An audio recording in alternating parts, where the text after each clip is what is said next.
No one noticed the bag, not the sanitation worker lifting one heavy bin after another, not the neighbor sipping coffee behind glass, not even the jogger tying her shoe on the corner, but Rex noticed.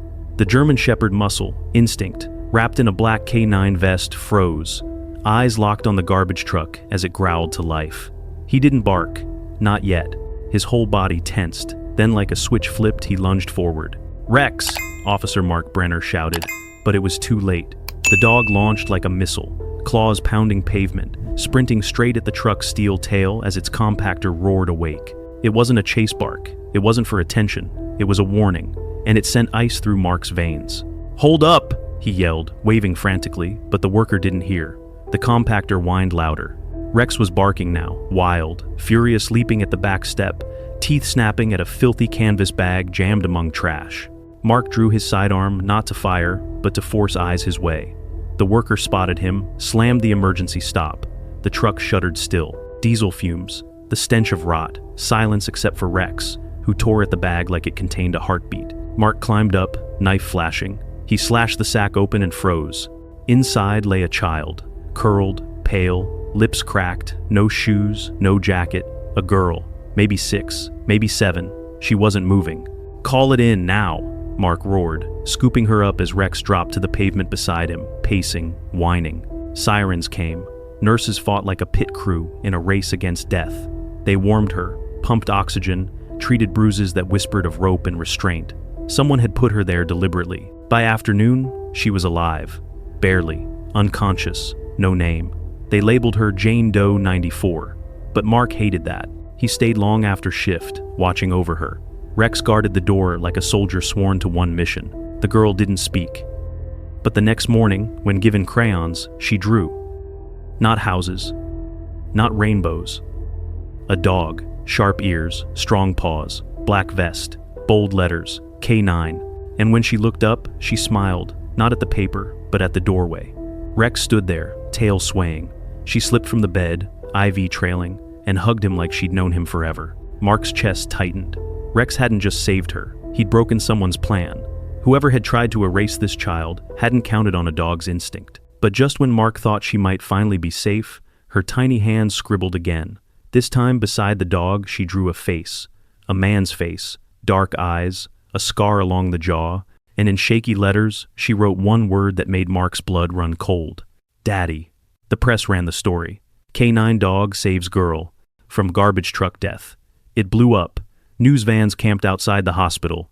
The department turned it into a PR moment. Medals, interviews, donations. But Mark wasn't buying the headline. Something wasn't right. She hadn't been lost. She hadn't wandered off. There were signs of restraint, intent, placement. And the way Rex had reacted, that wasn't just smell. That was recognition, memory. Had he smelled her before? On someone else? On some other case? Mark started combing through files. Jane Doe cases, Amber alerts, foster system transfers. He cross-checked every missing child in a 100-mile radius. Nothing matched except one. A case from 16 months ago. A girl placed in temporary custody under a different name, then shuffled between homes. No photos, only a vague description. The system marked her as relocated. No further action, no follow-up, no recheck. Her name in that file, Emily T. Her age, 7. Her last location, a group foster home 3 towns over. Mark made a call. The home was shut down now. The owner moved out of state. No forwarding address, but there had been complaints. 3, one about neglect, one about physical punishment, one anonymous tip that was never followed up. Kids come in, they don't always come out. That night, the girl opened her eyes. She looked at Rex, still resting at the foot of her bed. Then she looked at Mark and whispered one word. Not. Thank you, not mommy, just safe. Mark didn't sleep that night, even after wrapping up the paperwork, after the hospital cleared him to go. After the scene replayed in every news segment from Boston to Bakersfield, he still couldn't shake what the girl had whispered before slipping back into sleep. Safe. Not where's mommy, not help. Me. Just one word. Short, final, like someone who'd been through the worst and finally just barely believed it might be over. But was it? Mark had been a cop for 14 years, and in that time, he'd seen his fair share of awful. But this felt personal. Maybe because it involved a child, maybe because Rex had risked his own life to save her, or maybe because something about the whole thing didn't make sense. If she had been thrown away like trash, left to die, then who put her there and why? The next morning, Mark showed up at the hospital before sunrise. Coffee in one hand, Rex's leash in the other. He wasn't on duty, he didn't care. Thought you might. "Come back," said the nurse on the 4th floor with a soft smile. "She's been waiting." The girl was awake this time, sitting upright in the hospital bed, coloring quietly. No machines, no oxygen tubes, just a small band-aid on her hand, and dark circles under her eyes that shouldn't exist on a child that young. When she saw Rex, her whole body lit up. Not in a loud, bouncing kind of way, but in that quiet, sacred way only a child who has been terrified can show. Like he was the only thing in the world that felt right. Mark stepped in slowly. "Hey there," he said, crouching beside the common-eyed bed. "Remember me?" She nodded. Mark noticed the page in front of her. Another drawing. This time it wasn't just Rex. It was a hallway. 4 doors, a hand, and a bag. He felt his throat tighten. "What's your name, sweetheart?" he asked. She paused, then reached for a red crayon and carefully wrote 5. Shaky letters at the bottom of the page. Ibme. That name didn't appear in any of the police databases Mark had access to. Not under missing children, foster placements, CPS, watch lists, or school withdrawals. But it had shown up once before, buried in the footnotes of a child welfare review from 2 years back. Emma Th5, no last name, placed under temporary care after a family emergency. The report didn't say what the emergency was. It didn't say where she was placed, and there were no follow-ups. "Convenient," Mark muttered to himself later that day, seated at his desk, surrounded by files, printouts, and a whiteboard that was quickly becoming a crime map. The system was supposed to track every child who entered state care, but someone had scrubbed this one clean, or maybe never filed it properly to begin with. He highlighted Emma's name and circled it in red. Rex gave a low whine from under the desk. "I know, buddy," Mark said. "We're not done." That afternoon, Mark returned to the hospital, this time with something different, a stack of photos. Not of people, not yet, of dogs, canine units from across the state, past and present. He wanted to see how far back Emma's memory reached, if she had met Rex before, or a dog like him. Emma flipped through the photos carefully.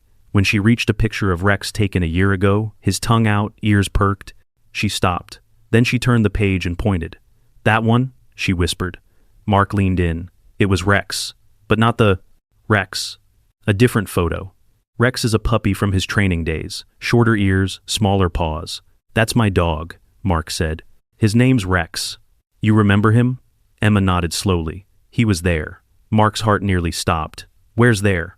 "But," she went quiet again, not from fear, but like she was protecting something or someone. Mark drove back to the station and started digging into Rex's deployment records. There was one assignment that stood out. A temporary visit just over a year ago to assist a neighboring county during a raid on an unlicensed group home. The case had been closed quickly. No arrests, just a shutdown. Building code violations, 1. A child placed elsewhere. No one followed up. Emma would have been 5 then. Small, forgettable, easy to lose in, paperwork, or easy to hide. Mark stared at the report for hours. He scribbled down the name of the home. Cedar Pines, Youth Center. The address was about 90 minutes outside of town. Closed, condemned, no access granted without a warrant, so he didn't ask for one. It was near dusk when Mark pulled into the overgrown driveway of the abandoned facility. Rex barked once, then quieted. The place had the bones of something that used to look like help. An old red brick building with a white porch now sagging with rot. Plastic toys sat in. The weeds like forgotten memories. He stepped out of the cruiser, hand resting on his sidearm, Rex at his side. The windows were boarded, the fence was bent, and spray-painted on the front door with 3 words, "Keep out, freaks." He ignored it. Inside, the air was musty, thick with mold and time. The walls were peeling, dust-coated, everything like frost.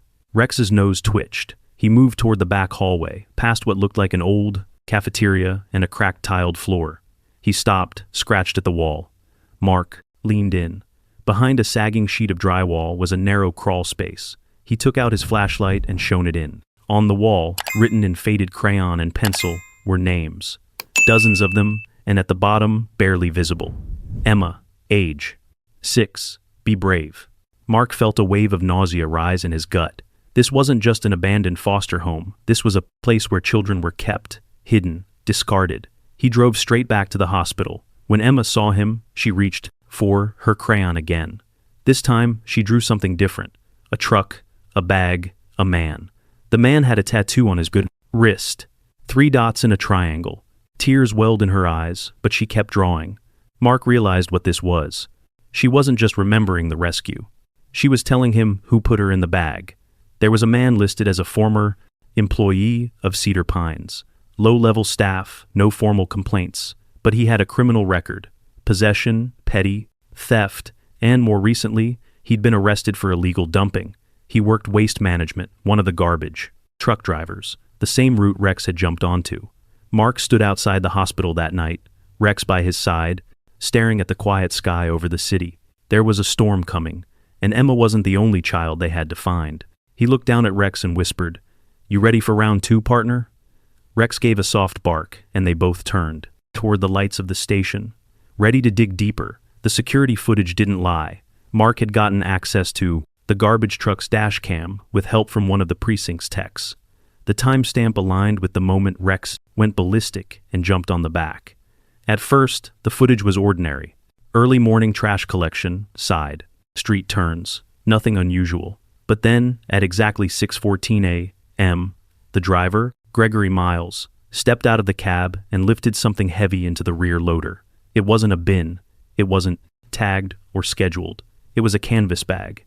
He dropped it like it was just another sack of leaves. No hesitation, no second glance. And when he climbed back into the truck, the camera caught a glimpse of his wrist as he wiped his brow. 3 dots inked in a triangle. Mark paused the frame. There it was, the same tattoo Emma had drawn. This was their guy. Gregory Miles had a record a mile long, nothing big. Petty theft, disorderly conduct, illegal dumping, but always in and out of the system. He'd worked at Cedar Pines during its final year before the state shut it down, then disappeared into blue-collar jobs across the county. Now he was back in sanitation, working under a different alias, Doug M. It was the kind of name that slid through background checks like butter. Mark printed everything: employment records, his rap sheet, and, most importantly, a still of that tattoo. He placed it in front of Captain Rohr the next morning. "I want him picked up," Mark said, voice low but firm. Now Rohr eyed the paperwork, leaned back, and tapped a pen against his knee. "You got enough for a warrant?" Mark clenched his jaw. "Not yet, but I've got a drawing." From the victim, a time-stamped video of him dumping the bag, and circumstantial links to a closed facility tied to child abuse complaints. Rohr sighed. "That won't get you past a judge. Maybe some heat, but no entry." Mark leaned in. "Captain, that girl was alive inside that bag. If we'd been 60 seconds late, she'd be in pieces. I don't need permission to ask him a few questions." Rohr looked him dead in the eye, then slowly nodded. "Just don't make me clean up a mess." Mark didn't go in guns blazing. He waited, watched. Gregory's shift ended at 5:45 p.m. He parked the truck behind the depot, tossed his gloves in the cab, and lit a cigarette as he walked toward a rusted-out pickup. Mark approached on foot. No sirens, no backup, just him and Rex. "Gregory Miles," he called. The man turned, half curious, half suspicious. "Who's asking?" "Detective Mark Brener. Mind if I ask you a few questions?" Gregory's eyes flicked to Rex, his calm stance, his unreadable stare. "Don't bite, does he?" "Only when someone runs," Mark said deadpan. Gregory laughed, but it was empty, hollow. "What's this about?" Mark took a slow step forward. "You know a girl named Emma." Silence, then a twitch just beneath the eye. Gregory turned to unlock his truck, but Rex growled, low, quiet, but full of promise. Mark stepped closer. "Where did you get the bag?" "What bag?" "The one you tossed into the compactor 2 days ago. Canvas, heavy, contained a child." Gregory's hand froze on the door handle. "I don't know what you're talking about." "That's funny," Mark said, pulling out the still image from the video. "Because here's you doing exactly that. Right. Before my dog here saved her life." Gregory's face flushed red. "I didn't know what was in it," he snapped. I thought it was trash."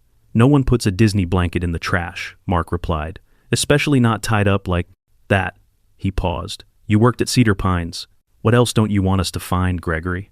Gregory shoved the door. open and tried to step in, but Rex lunged forward and barked, teeth flashing inches from his leg. Gregory yelped and stumbled back, hands up. Okay. Mark stayed calm. What happened to the other kids, Gregory? Gregory swallowed hard. I didn't hurt her, man, I swear. They told me to drop the bag at the old industrial yard, but I panicked. I didn't want to drive that far, so I dumped it on my route. Figured someone else would pick it up. Mark's blood turned to ice. Who told you? Gregory shook his head. I don't know their real names, just one of them went by Jax. The other one, some woman, called herself M. Ruby. Mark wrote it down. You're coming in. Gregory's confession wasn't perfect. He claimed he never saw Emma before that day. Claimed he was paid cash to dispose of something without asking questions. But he knew, and he was afraid. He kept muttering things like, they're watching, and she was never supposed to make it out. But Mark didn't care about his fear. He cared about the truth and the names. By the end of the week, detectives had traced Jack to an abandoned halfway house on the edge of the city. The building was burned out, covered in graffiti with smashed windows and squatters. But in the basement, they found files, manila folders, paper trails, photographs, dozens of them. All children. Some were documented in state systems, others weren't.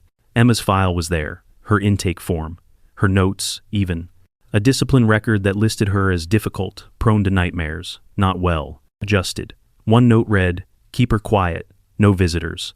Another had a red stamp across the top, transfer to Ruby, approved. That was it. No last name, no address, just Ruby. Mark stood in the evidence room staring at the files for hours. 1 girl, 2 boys, then more, 23. Names total. Only 2 had official case closures. Only 1 had been found, Emma, and she was never supposed to live. That night, Mark returned to the hospital. Emma was sitting up watching cartoons, a tray of untouched Jell-O beside her. When she saw him, she smiled. She didn't speak much yet, but she didn't have to. She reached for her crayons again and began to draw. This time, she drew a woman, black hair, red lipstick, tall, boots, and on her neck, a ruby necklace. Mark took the drawing and placed it in a plastic evidence sleeve. We're going to find her, he said softly. You're safe now, I promise. Emma looked at Rex, then nodded, and for the first time, she whispered something that didn't sound like fear. Promise. Back at the station, Mark added a new photo to the wall, the sketch of Miss Ruby. Below it he wrote, she took the others, and underneath that, in red marker, but Emma got away. The drawing Emma gave him haunted Mark, not because it was childlike, but because it was accurate. The sharp contours of the woman's cheekbones, the deep red oval drawn at her neck, clearly, meant to be a pendant, the long black coat, even the heels. This wasn't a girl guessing. Emma remembered everything. And yet, the world had almost forgotten her. Back at the station, Mark stared at the board that had now taken over the largest wall in his office. Push pins, crime scene photos, lists of foster, children, and facility names. Emma's sketches, all woven together by a web of the red string that told the real story. There was no doubt anymore. This wasn't just one girl tossed out like trash. There was a network, a pipeline, a system. And Ruby wasn't just a nickname, she was at the center of it. He tapped his fingers against his mug, thinking the halfway house basement had led them to the files. But the files only scratched the surface. Most of the paperwork looked like real estate documents, but the contact info and phone numbers led nowhere. Shell homes, burn numbers, disconnected lines, except one. In one of the files for a boy named Toby A., Mark found an old visitor log. It was sloppily written, but one signature stood out, Mrs. Ruby L., and beside it, a partial license plate, number RX 781. It wasn't much, but it was something. Mark handed the plate to traffic. Records. Run every partial match in the state over the last 18 months. Narrow it to women over 40 registered to black. Sedans or SUVs. The officer raised an eyebrow. You got a make or model, Mark. Didn't blink. I've got a sketch from a 7-year-old. That's all I need. It took 5 hours, 5 dead ends, then a hit. A black Lincoln Navigator registered to Ruby Langston, age 47, no criminal. History. Lives on the edge of town near Millstone County, owned a private home, and most importantly, she had previously applied for a foster care license. Approved, then revoked 6 months later due to non-compliance. Mark leaned forward to give me the address. The house wasn't what he expected. Not a rundown shack, not a trailer home. It was beautiful. 2 stories. Brick siding, fresh paint. A red door with white trim. Wind chimes danced on the porch. A bird feeder hung from a branch. A shiny black SUV was parked in the driveway. It didn't scream danger. It screamed perfect, which made it more dangerous than any place Mark had walked into before. He didn't approach the house directly. Instead, he parked 2 blocks down and walked the perimeter. Rex at his side, nose twitching, body tense. He scanned the surrounding yards. Well-manicured lawns, a "Bless This Home" sign staked in the grass, a flag swaying proudly. America at its most deceiving. Mark didn't knock. He waited, watched. 2 hours passed before the front door opened. A woman stepped out, tall, elegant, hair pulled into a tight bun, black coat, heels, a red pendant around her neck. Emma's drawing had been dead on. She walked with poise, carrying a large black trash bag, dragging it toward the garbage bins at the side of the house. Rex stiffened. He growled. And it wasn't just any growl. It was the same low warning he gave the day of the compactor incident. Mark's hand drifted toward his holster, but he held back. He couldn't go in yet. No warrant, no backup. He needed probable cause. The next morning, he filed for surveillance. He got 2 undercover officers to sit on the house in 12-hour shifts. Unmarked, van, high-powered lenses, body cams. Day 1, nothing. Day 2, a delivery man, groceries. Day 3, a woman, blonde, maybe early 22nds, knocked at the door and entered without hesitation. Left 15 minutes later, no bags, no packages, just a smile. Mark started connecting the dots. This wasn't just a place for hiding kids. It was a front, a hub, and possibly a meeting point for something darker. That night, the blonde woman from the surveillance video showed up in a nearby town, pulling into a motel parking lot with a crying child in the back seat. Hotel staff called it in. By the time police arrived, she was gone, but the child remained 3 years old. No, only one word spoken: Ruby. That broke the case open. Mark brought the information to the DA. Emma's drawing, Gregory's confession, the surveillance match. Now, a second child found tied to Ruby's circle. He got the green light. Warrant signed. Full tactical authorization. It was time. The raid happened at dawn. 4 cruisers, a tactical team, Mark and Rex, at point. The moment they broke the door, Rex lunged in with purpose, straight toward the hallway, past the floral wallpaper and the artificial lavender scent, past the staged family photos and the bookshelf filled with Bible verses and staged family values. He barked at the locked door hard. Mark kicked it open. Inside was a storage room, but not for storage. Mattresses on the floor, children's clothes folded in piles, a half-eaten peanut butter sandwich, toys, old ones like they had been passed down, from kid to kid, and a small pair of shoes, light-up sneakers, one still blinking. They found 3 children in fact. Total, 2 asleep, 1 hiding under a bed, all under the age of 7, none listed in any official system. Ruby. Langston was handcuffed on her perfectly swept porch while neighbors peeked from behind curtains. She didn't resist. Didn't ask why, she just smiled. "You should be thanking me," she said softly. "These children were forgotten. I gave them purpose." Mark didn't reply, but Rex growled again, a long, angry sound that made even the officers flinch. Back at the hospital, Mark returned to Emma's room. She was coloring again. This time, a flower, bright, yellow, free. He knelt beside her and whispered, "We found." Purter. Emma didn't say a word, but she didn't need to. She put her crayon down and wrapped her arms around Rex's neck. That night, Mark updated the board. Photos of the rescued children, a red X over Ruby Langston's name, and, underneath, he scribbled the new count in red ink. 3 found, 20 still missing. This wasn't over, not even close. But for the first time, they had names, faces, and the truth. It had been 4 days since the raid on Ruby Langston's house, and the storm that followed showed no signs of letting up. News vans lined the streets outside the station. Headlines read, "K9 unit uncovers child trafficking ring in small town. Who is Ruby Langston? Neighbor, monster, or both?" Inside the precinct, the mood wasn't celebration. It was exhaustion.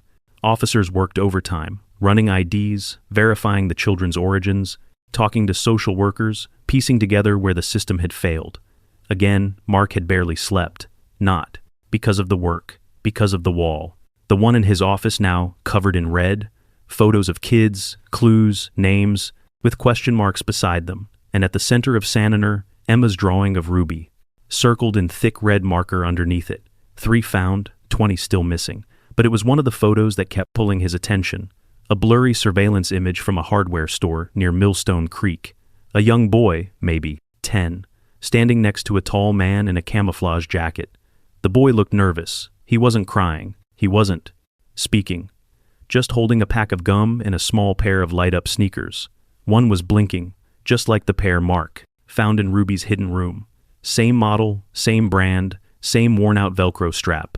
It wasn't proof, but it was enough to make his gut twist. He drove out to Millstone Creek that afternoon. It wasn't a town so much as a cluster of tired houses and one blinking traffic light that had been stuck on yellow for who knows how long. Mark walked into the hardware store, flashing his badge. The cashier, a middle-aged woman in a NASCAR hoodie, didn't even look surprised. "You hear about the kid, huh?" Mark nodded. "He come in often, couple times, always with the same guy. Real quiet, doesn't talk, doesn't smile, but he always goes for the same shoes." Mark's eyebrows lifted. "You sell shoes here?"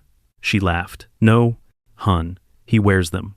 Those flashy light-up ones. Kind of too small for him now, but he won't take them off, even when they don't light up anymore." Mark's stomach dropped. "Did you catch a plate on the guy he's with?" She smirked and turned her monitor. "Sweetheart, this is Millstone. I write everything down." She handed him a notepad. 2 words were scrolled across it. Delano, Arizona plates. Back at the station, Mark ran a trace on the name. Delano wasn't a common surname. Only a few popped up in the Tri-County area.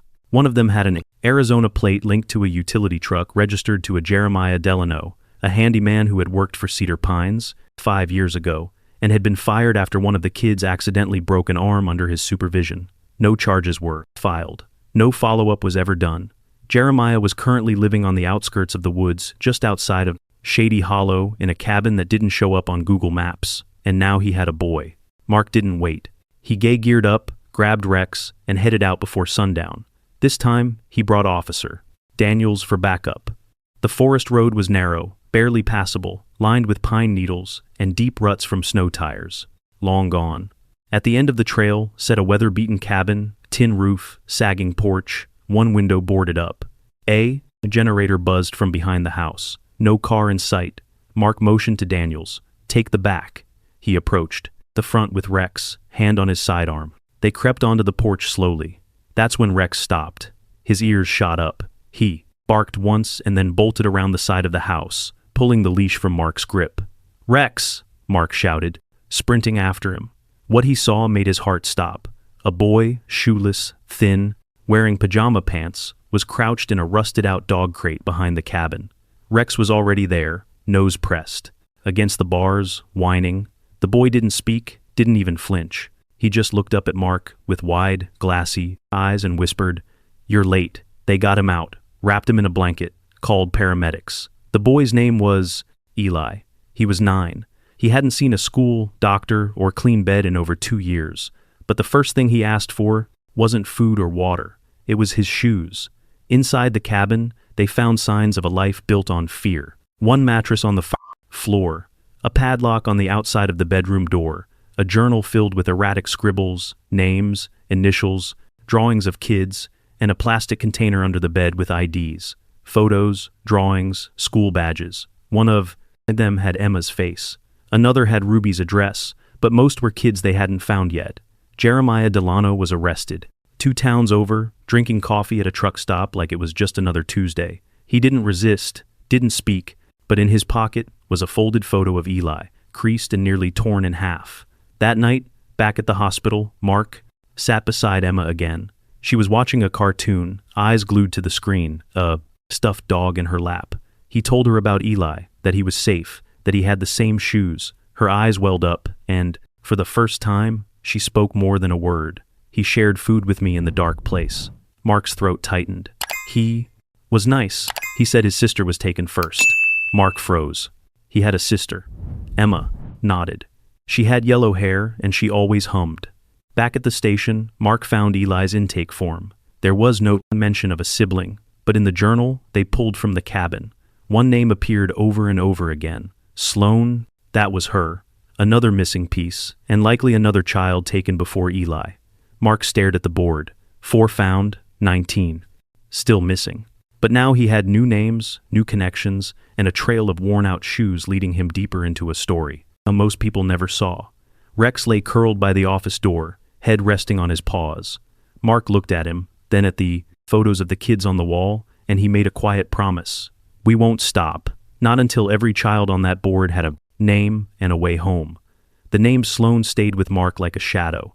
Everywhere he looked, files, interviews, sketches, statements. He searched for a girl with yellow hair who used to hum in the dark. But every time he got close, the trail slipped through his fingers. Eli, still recovering in the hospital, barely spoke. Trauma had muted his voice, but Mark believed the boy understood everything. He just wasn't ready to say it out loud, yet. Emma, on the other hand, was blooming. She was still shy, still cautious, but she had started asking questions, coloring less, talking more. Every day she asked about Rex, what he was doing, whether he was finding more kids, and whether he could visit. He smells like home, she whispered once. It nearly broke Mark. 2 days after rescuing Eli, a lead came through from the Arizona State Police. Jeremiah Delano had once registered a post office box in Flagstaff under the name J.D. Reynolds. The box had been flagged previously in a completely unrelated sting, one that involved underground transportation of minors. The case was dropped. No follow-up, no cross-state collaboration. Mark slammed. The folder shut in frustration. How many times had the system almost caught this network? How many cracks had these kids fallen through? He called Captain Rohr that evening. We're not just looking at bad foster homes anymore, he said. Flatly, this is coordinated. These kids are moved, traded. The homes are just stops along the way. You think it's a ring? Rohr asked. Mark didn't hesitate. I think it's a market. That night, Mark brought Rex to the hospital again. This time, not just for Emma. He had a plan. Eli had barely moved in the last few days. He ate in silence, stared out the window, flinched at loud sounds. But when Rex walked in, something shifted. The boy's eyes followed the dog closely. Rex, sensing something, walked over, slowly, and sat near the bed. Eli stared at him. Then, finally, his lips parted. Is he the one who found her? Mark blinked. Emma. Eli nodded. Mark sat down beside him. Yeah, he saved her. Just like he saved you. Eli reached out slowly and touched Rex's head. He's brave. So are you, Mark replied. Silence hung for a beat. Then Eli whispered something so soft it nearly disappeared in the room's hum. He took the others, but I kept him. Mark leaned in, his voice steady. Who took them? Eli shook his head. He said not to tell. Said, if I told, she'd disappear too. Mark kept his voice, low, calm. Was it your sister? Eli's lower lip trembled. She tried to run. They caught her. I hid. They didn't know. I was there. He swallowed hard. I think she screamed so they'd chase her so I could stay behind. Mark felt something, cold wrap around his spine. This girl, Sloane, had sacrificed herself for her little brother. That night, Mark updated the board again, but this time he added a new section, Sloane's Trail. He pinned a note. Sloane, female, age 11, blonde, hums when scared. Last seen near Shady Hollow, 2 years ago. And below it, they took the others, but I kept him. The next morning, Mark reviewed surveillance footage from rest stops, gas stations, and train stations along the corridor between Arizona and northern Texas. They had just one possible clue, an anonymous 911 call, placed 4 months ago, from a payphone in Amarillo. The voice was young, female. The call lasted exactly 16 seconds. She's hurting the girls in the red van. Please stop her. We're near a place with horses. That was it. But the voice had a tremble in it, a hum under the breath. Could it have been Sloane? Mark pulled a list of every location in Amarillo involving horses, ranches, rodeos, feed stores, horse therapy centers. One stood out, Sun Valley Farm, a small facility that had offered youth work programs until it shut down last year. No inspections, no permits, just a side gig for cash labor. And it had had a red van registered to one of the employees. Mark was in Amarillo by sundown. He didn't bring backup. Not because he didn't want it, but because he needed to go quiet fast. If Sloane was there, if anyone was, he couldn't afford to tip them off. Rex sat quietly in the passenger seat, eyes trained on the dark field ahead. The farm looked abandoned, a sagging barn, one streetlight flickering by the stables. No sounds. But as Mark approached the main shed, Rex barked sharply, then again, then growled. Mark stopped breathing. He reached down, unclipped Rex's leash. Go. Rex tore through the brush like a missile, disappearing behind the shed. Mark followed, weapon drawn, heart pounding. Then he heard it, a scream, not sharp, not loud, but deliberate. A high-pitched tone followed by something else, a hum. Mark rounded the corner to find Rex standing guard near an old wooden hatch, half buried in weeds. His front paws scratched at the door, barking hard. Mark yanked it open. It was dark inside. The air smelled of damp wood and sweat. He flicked out on his flashlight and crawled in. And there, in the corner of the dirt cellar, there was a girl. Yellow hair, torn, jeans, bare feet, and humming softly. Mark lowered the light and whispered, "Sloane." She flinched, but didn't run. He dropped the flashlight and held his hands up. "I'm with the police. Your brother Eli, he's safe. He sent us." That's when she started crying. Not loud, not panicked, just silent tears, like she'd waited years for this. They brought her out slowly. She was malnourished, dehydrated, but alert. She clung to Rex like a lifeline. Didn't speak much, except to ask if her brother was okay. When they reunited at the hospital, Eli broke down completely. The siblings hugged for nearly 20 minutes straight. Everyone in the room cried, even the nurse. That night, Mark stood, in the hallway, watching them through the glass. Rex sat beside him, tail resting on his boots. Mark whispered, "Good work, partner." He glanced at his notebook. 5 found, he wrote. 18 to go. But something inside him shifted. This wasn't just about tracking the monsters anymore. It was about honoring the kids who refused to disappear. The ones who hummed in the dark. The ones who screamed so others could live. The ones who kept going when the world forgot them. A quiet settled over the hospital room, the kind that only comes after too many tears, too many sleepless nights, and finally, some peace. Sloane sat beside her brother Eli. Their hands clashed together like they hadn't let go since reuniting. Neither of them had spoken much since the rescue. They didn't need to. Everything was in the way. They sat side by side, feet swinging off the bed, watching cartoons with the volume turned low. Across the room, Emma curled up on a recliner chair, Rex's head resting gently in her lap. She ran her fingers through his thick fur, humming a tune, soft, uncertain, but no longer fearful. Detective Mark Brener leaned against the doorframe with a paper coffee cup in hand, watching the three of them without saying a word. This wasn't the kind of win that came with applause. It was the kind that came with a lump in your throat. Later that day, Mark stood in front of the department's conference room. The board behind him, his infamous wall of red string, had changed. Some names had been crossed out, some replaced with photographs. But in the center of the evidence board, the words remained. He took the others, but I kept him. Across the room sat members of CPS, the district attorney, federal investigators, and detectives from 4 counties. Each of them leaned forward as Mark spoke, his voice steady but heavy. We've confirmed 5 children trafficked through an underground foster pipeline. They were moved across state lines with fake homes, false names, and cash handoffs. Many of them were never even reported missing. He clicked to the next slide photos of children, not as victims, but alive, laughing, and reunited. For a moment, the room exhaled. This was what they were fighting for. That night, back at the precinct, Mark added a new layer to the board, a sprawling map dotted with pins. Green meant saved, red meant still missing, 5 green, 18 red. He stared at it long, his hands heavy on his hips, until Captain Rohr stepped in. You ever gonna take a break, Brener? Mark smirked. You ever gonna stop calling me by my last name? Rohr chuckled. Not a chance. But hell, son, this is bigger than us. Mark's eyes stayed fixed on the board. They call this stuff unspeakable, but if we don't speak it, if we don't drag it into the light, they vanish again. And I'm not letting that happen.